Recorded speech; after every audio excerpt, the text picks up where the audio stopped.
Olá, querido ouvinte. Se você está gostando do conteúdo e quer ajudar a manter este canal ativo, há algumas maneiras simples de contribuir. Contribuições via Pix. Sua doação ajuda a comprar novos livros e manter o projeto funcionando. Cada valor, o menor que seja, faz uma grande diferença. Se você não puder contribuir financeiramente, o seu like já é uma enorme ajuda. Compartilhar o canal e deixe o seu feedback também ajuda a alcançar mais pessoas e garantir que mais audiolivros sejam produzidos com muito carinho. Esse projeto exige bastante tempo e dedicação, e seu apoio é fundamental para que possamos seguir em frente. Muito obrigado por fazer parte dessa jornada. Os corpos de todas as mulheres que desapareceram em 1979 foram localizados atrás do chalé em Sturville Rock. As identificações foram feitas por meio do exame das arcadas dentárias. Finalmente, as famílias das vítimas encontraram uma conclusão para os seus casos. O triste foi que muitos familiares das mulheres morreram antes da descoberta. A maioria dos pais morreu sem saber com certeza o destino das suas filhas. Mas seus irmãos estavam vivos e muitos compareceram à entrevista coletiva em que o detetive Davidson explicou a descoberta para o mundo. A mídia noticiosa cobriu a história em um ritmo frenético. Thomas Mitchell, os acontecimentos do verão de 1979 e a trágica descoberta no chalé de Sturville Rock, 40 anos depois, virariam para sempre folclore para os viciados em crimes reais. Em algum momento, a história certamente seria revisitada por algum cineasta que decidisse criar um documentário sobre o caso. Quando isso acontecesse, Rory não queria ninguém batendo na sua porta, fazendo perguntas. Para ela, bastava uma pequena nota de rodapé na saga de Thomas Mitchell. A advogada que o representara por um curto tempo durante sua liberdade condicional, ela nem sequer queria que aquele pormenor fosse mencionado, mas sabia que não havia maneira de contornar. O que Rory procurava desesperadamente era esconder a verdade.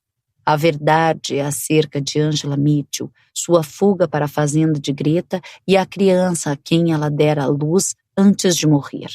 Uma criança cujo sangue corria carregado com o DNA de Thomas Mitchell. Pelo amor de Deus, que pratos cheios malucos da internet teriam com tudo isso? Rory pensou. Não surpreendia que aqueles que mais a amaram tivessem tomado providências tão incomuns para enterrar os segredos do passado. Rory planejava fazer todo o possível para mantê-los no subterrâneo. Sabia que isso exigiria esforço. As pessoas continuariam a escavar. Havia uma conversa barulhenta, principalmente relegada às salas de bate-papo na internet e discussões no Reddit, sobre uma vítima cujo corpo não fora encontrado, enterrado no chalé de Thomas Mitchell. Aquela da mulher dele, Angela, que iniciara sua própria investigação em 1979 e se tornara o centro da derrocada do ladrão. Por um lado, a conversa do público contribuía para a profunda compaixão relativa ao fato de que, uma vez que os restos mortais de Angela não tinham sido descobertos e que naquele momento Thomas Mitchell estava morto, o paradeiro do cadáver dela permaneceria um mistério para sempre. O outro lado da conversa envolvia teorias conspiratórias, com os teóricos sugerindo que existia uma explicação simples para o corpo de Angela não ter sido encontrado no chalé em Sturville Rock. Ela ainda estava viva. As teorias conspiratórias sempre sobrepujavam a compaixão e, ao longo do mês anterior, aquele discurso foi se tornando cada vez mais ruidoso e, finalmente, dominou as conversas. Os entusiastas dos crimes reais entraram na onda e asseveraram que Angela Mitchell estava em algum lugar. Eles prometeram continuar a procurar por ela.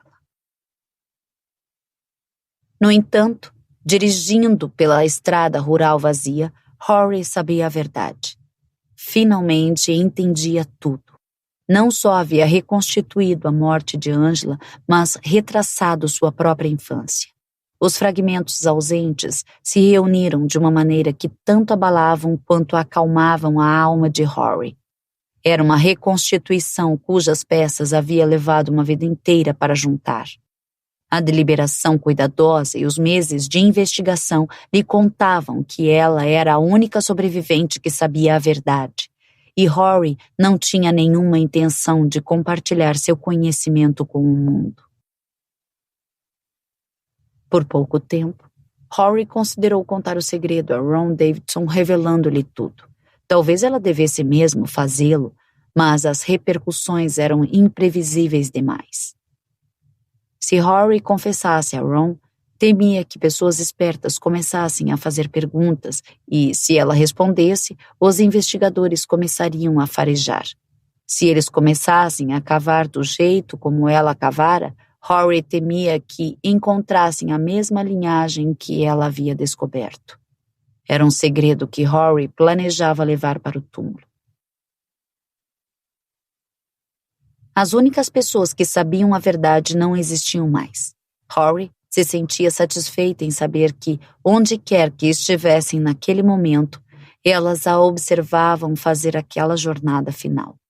E estavam orgulhosas dela. Enquanto dirigia, uma profunda sensação de paz se apossou de Rory. Era uma reconciliação nunca antes experimentada, que lhe permitia se sentir livre e viva, libertada de alguma forma. Ela fizera sua escolha e se sentia à vontade com ela. O longo caminho chegou a uma bifurcação. Rory virou à esquerda. Pouco depois, a casa da fazenda apareceu diante dela. Fazia algum tempo que ela não ia lá. Alguns anos antes, tia Greta se mudara para a casa de repouso e, até aquele dia, Rory jamais viu motivo para voltar. Contudo, assim que avistou a antiga casa da fazenda, com uma varanda de cedro pintada de azul, percebeu o quanto sentira falta dela. Suas memórias a transportaram para os verões passados ali quando criança. Com a mente tomada por flashbacks, Rory pegou o caminho de entrada de cascalho.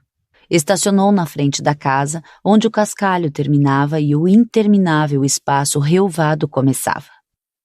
Um momento se passou enquanto ela esperava que alguém aparecesse de dentro. Rory não tinha certeza de como procederia se os novos proprietários estivessem ali.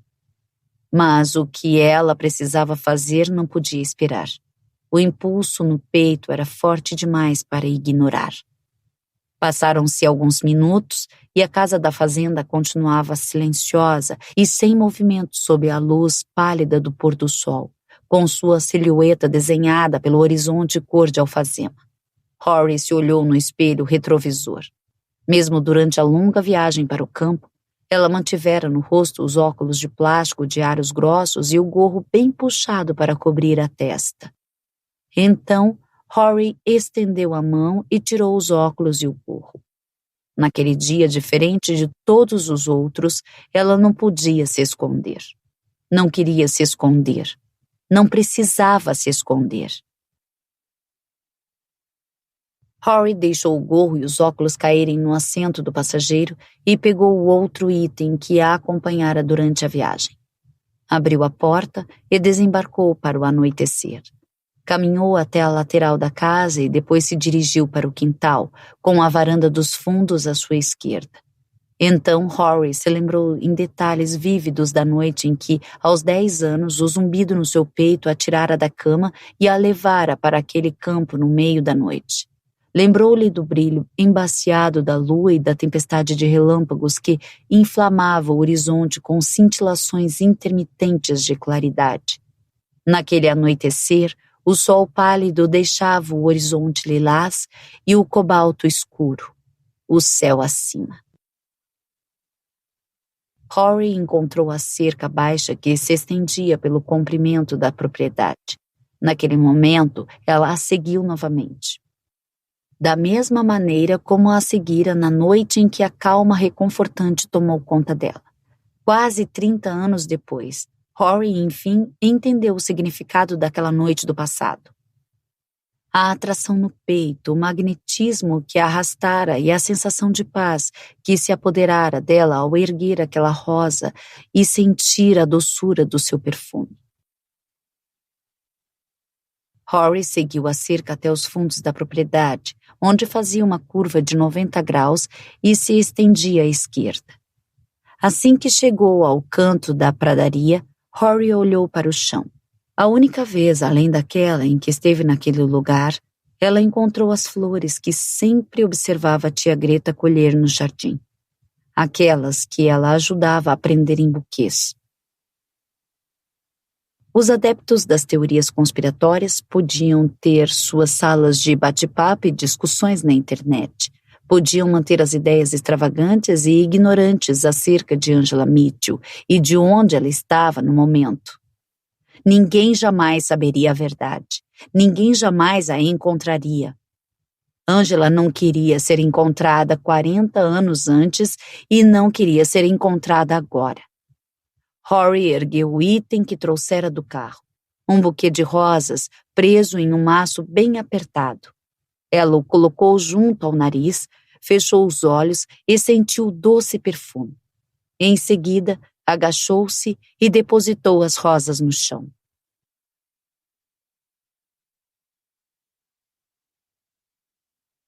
Você acabou de ouvir Uma Mulher na Escuridão, de Charlie Donlea.